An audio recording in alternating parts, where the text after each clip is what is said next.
would have otherwise, and the same in England, because there'll be lending that wasn't taking place before. So the economy this year is going to go sideways to upward.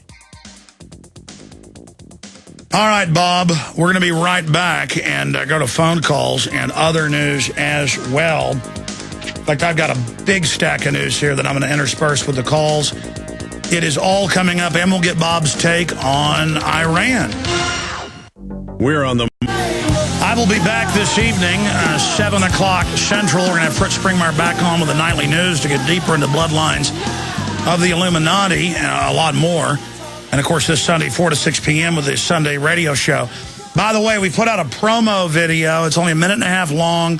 We're going to post it at Infowars.com/events. If you're a radio listener and want to see it or help us get it out to people.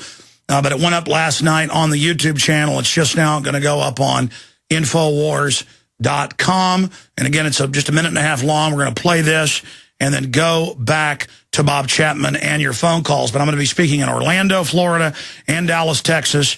Dallas the 19th of this month, Orlando the 26th.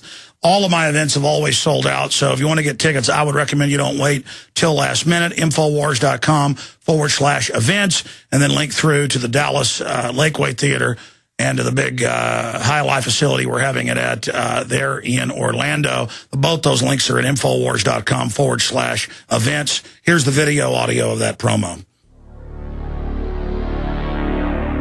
Greetings, fellow Info Warriors. Alex Jones here, announcing the first of many trips that I'm going to take across this wonderful United States that we live in. And we get so busy here at Infowars.com, the nightly news, the daily radio show, the documentary films, and all the other things we're doing that I tend to never go out and give speeches anymore. And I've got a lot of ideas bubbling around in my head about the history of the New World Order, what makes them tick and how to defeat them. So I'm titling this key speech I'm going to give. It'll run around 2 hours long, Blueprint to Defeat the New World Order. And we're also going to have a surprise premiere of a short documentary film we've been working on at the event. First off, I'm going to be going to Dallas, Texas, Sunday, February 19th, 2012, to the historic Lakewood Theater. And the next Sunday, February 26th, I'm going to be in Orlando, Florida. You can find out more about the events and buy tickets at Infowars.com/events. Now, unfortunately, every event I've ever had, we've had to turn people away. So get your tickets early at Infowars.com/events. There's a lot of crazy stuff going on in this world. And the craziest of all is this explosive awakening. I can't wait to meet you and shake your hand. I'll see you in Dallas and I'll see you in Orlando. Infowars.com/events. And again, hope to see you there. Very exciting. Going out to visit with some of our affiliates, and I plan to do bigger trips in the future if these go well, just in the time and being able to do the show on the road and the rest of it. Okay, going back to Bob Chapman. Bob, I wanted to get to this before we go to calls. This is an article, and I'll show viewers a document cam shot out of the Huffington Post book reviews, and it's Professor of American Foreign Policy, Zbigniew Brzezinski, top globalist advisor to multi-presidents, the creator of Al-Qaeda, and what we know of as the modern Taliban, the guy that brags that he helped fund Pol Pot. And when you read in here from his new book, Strategic Vision America and the Crisis of Global Power, when you read into this, this is excerpts from it. He says, a new phenomenon of massive political awakening intensifying. This book seeks to respond to 4 major questions.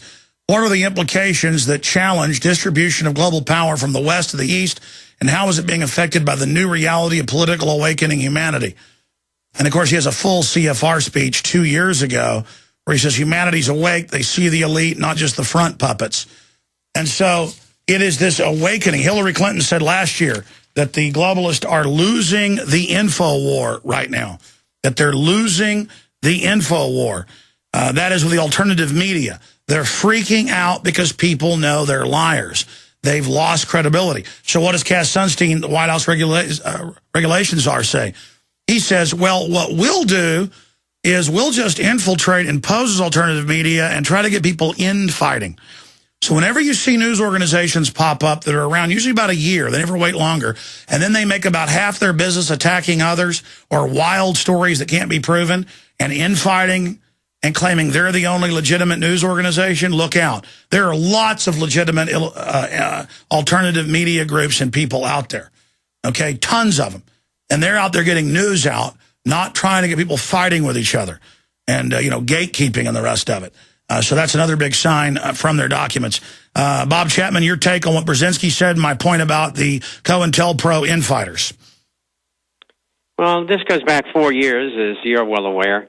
And he made a number of speeches, usually in behalf of the Council on Foreign Relations. One was in Toronto, and then another one in New York, another one in New York.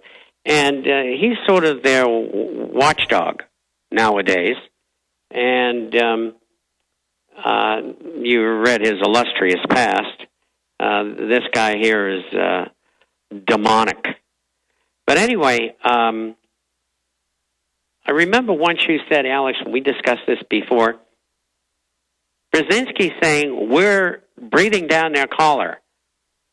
And Brzezinski said to people at the CFR, you'd better get it together because these people are catching up and they're not going to give up.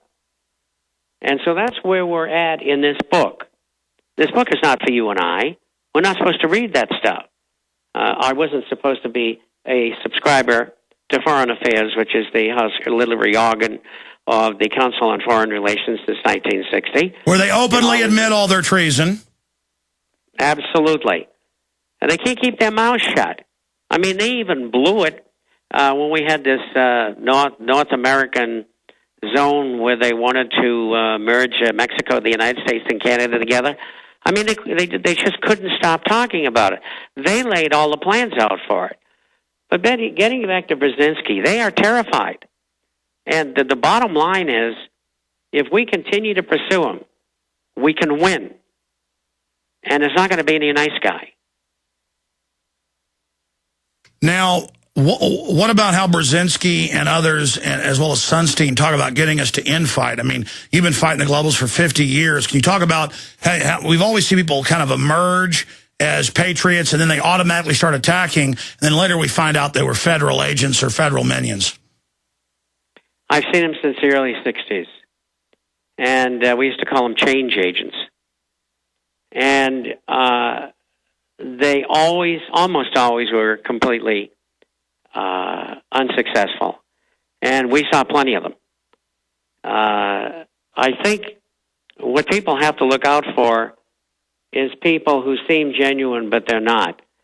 It's a hard call because you just don't know, especially if you haven't been trained to spot this sort of thing. And they're just going to continue to infiltrate society with these kind of people. I'm seeing them already on the right. Some of the writers, some of the moderators. And I don't want to get into it in the program, but I know who's doing what to whom. And they're not fooling me one bit. Well, Bob, all I know is that we're really starting to have an effect, and that's why the system is now announcing it wants to come in and start censoring the internet, talk radio, you name it. I mean, they're really getting scared. They certainly are, and they should be. Just in America alone, we got 300 million people. Cut it in half, and we'll say we got 150 million adults. There's a lot of people to reach yet.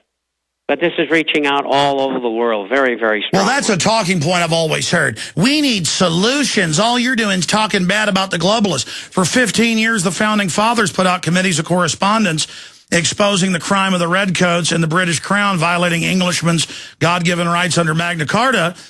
It's the same thing. The solution is pointing out that the mega banks and the globalists are causing the problems, the wars, the tyranny, the breakdown, the narcotics being shipped in. The solution is pointing out they're the criminals, they're the main problem. They've screwed things up so bad, I mean, if we got rid of them today, we'd still be in deep trouble. And our own weaknesses and our own problems and our own laziness, sure.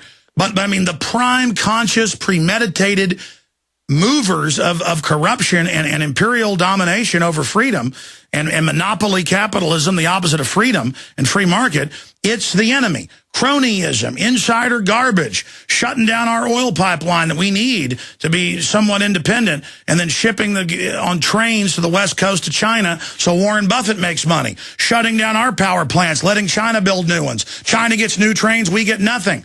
Because the globalists have decided to move there. They're done with us. They used us to build the world government. They want to leave us behind as a police state and a group to supply mercenaries, and that's it. And we've got to be smart enough to see the big picture, to get outside the controlled paradigm and defeat it, and we're doing that. I want to go to some phone calls, Bob, but this just shows with Brzezinski and Hillary Clinton and their own CFR speeches. I watch body language, and I used to watch globalists 15 years ago on TV. They were arrogant. They were on power trips.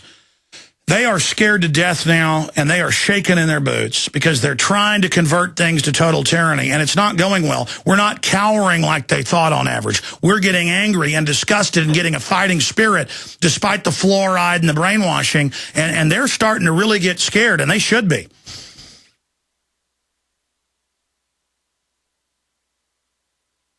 You got comments on that, Bob? Yes, I do. And that is that this superior position that they've been in is starting to break down. Now, they deliberately have caused the problems that we're seeing today throughout the world in regard to currencies, economy, finance. They're the ones that made that happen. They did it deliberately. I don't know that they can still control it, and I doubt that they can. And that is their Achilles heel. And the reason why is the seat of all their power, the key to all their power, is the control of money, the monetary and fiscal control of governments, and the whole commercial area, so to speak. People ask me a lot about, well, why would they do that? I mean, doesn't that hurt them? And the answer is yes. But in the final analysis, they think they're going to be the only ones that got any money left, and they can buy everything for 5 cents in a dollar, and it's not going to work that way. All I know is it's us or them. These control freaks have gone too far. Their hubris is what's scary. Let's go to Janice in Texas, and then Noel, Chip, and others. Go ahead, Janice. Welcome. Hi, Alex. Hi, Bob. How are y'all doing today? Good. Welcome. Good. I have 3 points. One longevity point and comment on the TSA and the king cockroach that you've always warned about, Kirk Watson. You're not going to believe him. I got on the longevity products. Everything that Ben Fuchs and you were talking about is completely correct. I'm transformed. But the mental clarity, it's like I've stepped out of a fog. Literally. I can put the pieces together. Okay, and expanding upon that, my comment about the TSA is... we all know it's admitted that they don't want anybody with above 70 IQ or whatever. They prefer high school dropouts. But also, I would be willing to bet money that none of those people have ever had a passport or been anywhere in their whole life. The same with the Stasi. When I got accosted by the Stasi in 1982 on a night train to Berlin, and I saw that same jealousy and contempt in their eyes. And anyway, so that's my comment about that. But yeah, no. I mean, I've been to some authoritarian countries, and I've seen slimy, cops in like Honduras where everybody's scared of them, and I see the same slimy criminalness I can't handle it. It's so offensive, and just my natural instinct to live in a free society is I have contempt, rage, anger. I mean, I know that's the enemy. That's an enemy bank.